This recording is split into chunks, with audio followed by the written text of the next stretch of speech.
ready? For today's video ay i-review natin uli after 1 year ang Tough Mama Multi-Cooker.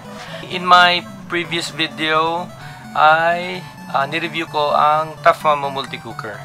So ito yun, nandito siya. Ayan, yan yung video na yun. So after 1 year, ito nangyari sa kanya. Ito siya. Natanggal na yung mga print dito, kaya nilagyan ko na siya ng metallic sticker. Nasira na yung knob niya kasi sobrang init, kasi plastic lang to, nakita nyo, plastic lang yan. Sobrang init niya kaya nasira. At ito, yung sa ilalim, ayan, kita nyo naman, ayan, nagmelt siya sa sobrang init niya, nagmelt. At ang pinaka worst, ito, kita nyo, na-deform yung itong matigas to. Bakal yan. Na-deform siya. Ayan, na-deform siya. Ito nyo napansinin niya mga ano yan, liquid sugar yan. Kaya yan. Pansin nyo, na-deform siya. Dahil sa sobrang init, lumalambot siya. Kaya yan, na-deform siya. Kasi nalagyan siya ng pressure. So yan. Napapansin nyo, na-deform na yan, no? Ang dahil sa sobrang init na ito, na-deform na siya. At, sunog. Nag-melt siya sa sobrang init. So, hindi ko na siya magagamit kasi delikado nang gamitin siya. Pero gumagana pa siya. Pero delikado nang gamitin siya. So, ito yung knob. Sa sobrang init niya, plastic lang to, plastic. At, plastic rin itong sa loob niya. Tapos, itong plastic na to, ang humahawak dito, bakal. So, bakal at plastic. Tapos yung bakal, sobrang mainit. Siyempre, unti-unting matutunaw yan. Plastic lang kasi yan, kaya nasira yung knob. So, since na nag-deform na ganito, ay wala na yan. Hindi mo na magagamit yan. Pero gumagana pa siya. Since na-deform nga to, hindi mo na magagamit kasi hindi na even yung heat distribution niya. At tingnan mo na yung ilalim, di ba? Yan, melted na sa sobrang init. So, if tatanungin nyo ako kung worth it ba ang pagbili ng multi-cooker na Tough Mama na yun, ay para sa akin, oo, worth it naman talaga ang pagbili ng Tough Mama na yun. Kasi unang-una, sobrang tipid niya talaga sa kuryente. Tingnan mo, 600 watts lang siya.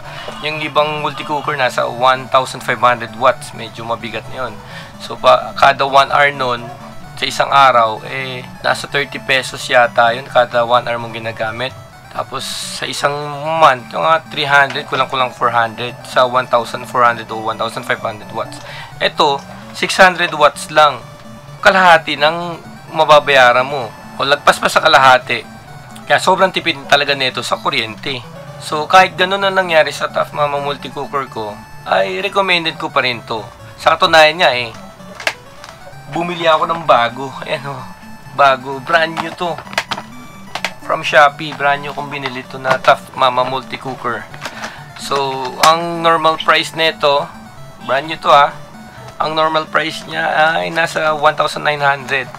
So, nakuha ko lang siya ngayong 99 promo, September 9. Yung 99 promo kasi nila ay simula ng September 1 to September 10.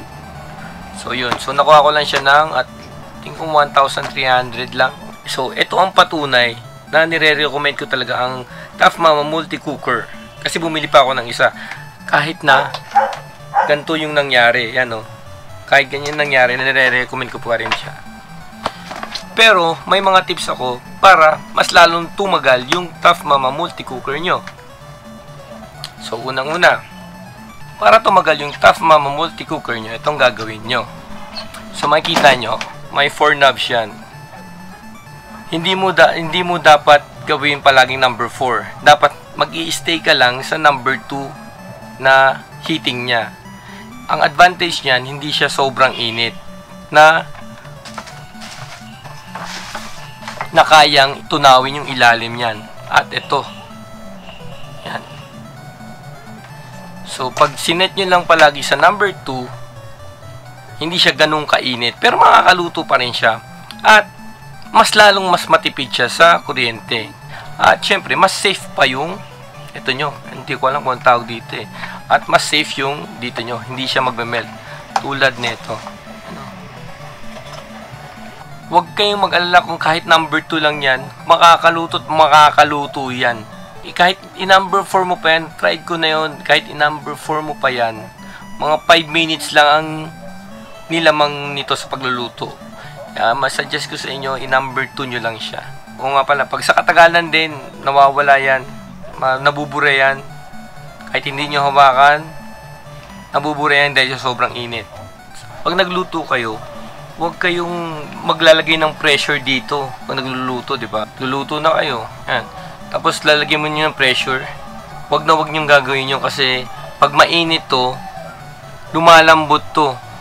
Tapos pag nalagyan niyo ng pressure, yun masisira, magiging katulad ng ganito.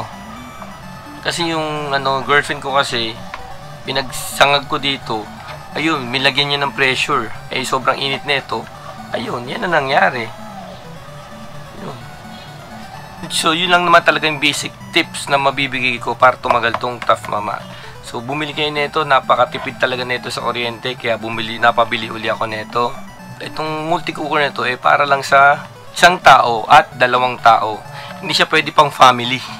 Kasi obviously, maliit lang talaga siya. For personal use lang. Kung nagre-rent ka lang, isa ka lang o 2 lang kayo, perfect na perfect to. Mas tipid sa kuryente.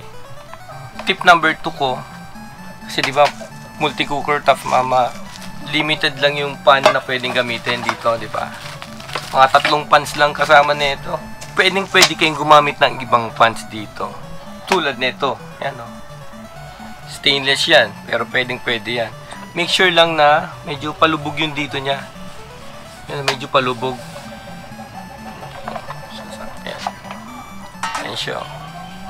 Makakaluto kayo dito. So, make sure lang na palubog lang talaga yung dito sa ilalim. Nilagay nyo.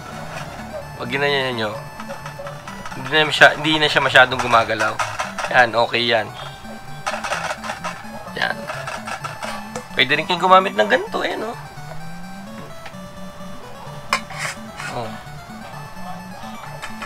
Basta hindi siya gagalaw, no? Pag tinaanan nyo, hindi na siya gagalaw.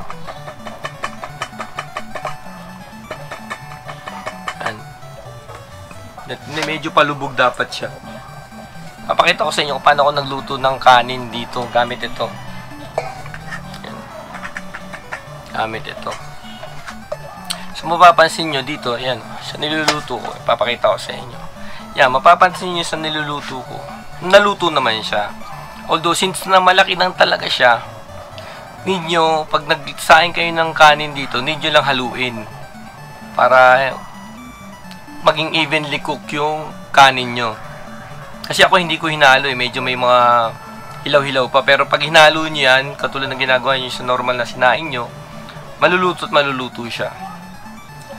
At mapapansin nyo, dahil sa sobrang init, gumagalaw-galaw siya. Yan, gumagalaw-galaw. So pag ganun, yun nyo lang na ito, yun nyo lang ni ibento. Nasa inyo na yung paano nyo ipupush to paloob ng onte. Kasi pag nainitan siya, medyo babalik uli siya sa dati ng medyo bahagya lang naman. Pero mas better na maipush nyo siya ng konti. Pero kung okay lang naman sa inyo na medyo pag mainit na, sobrang init na kasi nun kaya gumagalaw-galaw na yung itong pot natin. Tip number 2, pwede kayong gumamit ng gantong pot. Kung namumblema kayo sa pantakip, meron yan ito. Kahit anong pantakip nyo, pwede yan. May maliit. Ito. Maliit. Wala niya, yan pwede naman yan kahit ano. Hindi naman siya sobrang kapal. Katulad nito, ito hindi naman siya sobrang kapal Kaya mas mapupush mo siya paloob. Dapat lang medyo palubog dito. Pag nilagay nyo, hindi siya gumagalaw. Yan. Okay na yan, hindi siya gumagalaw. Makakaluto yan, maniwala kayo sa akin. Ilang beses ko na try yan. Etong mga to nilagyan ko ng tape kasi pag tumagal nabubura yan, kaya nilagyan ko na ng tape para protection yan. Taan nyo. Ayan, tape. Para protection niya, para hindi nabubura. And that's all for this video. Sana may natutunan ka sa video na to. At kung hindi ka pa nakasubscribe, subscribe ka na para sa mga tulad nitong mga reviews, mga do-it-yourself content, at mga gaming content. So, ayun lang. At see you in my next video. Get ready.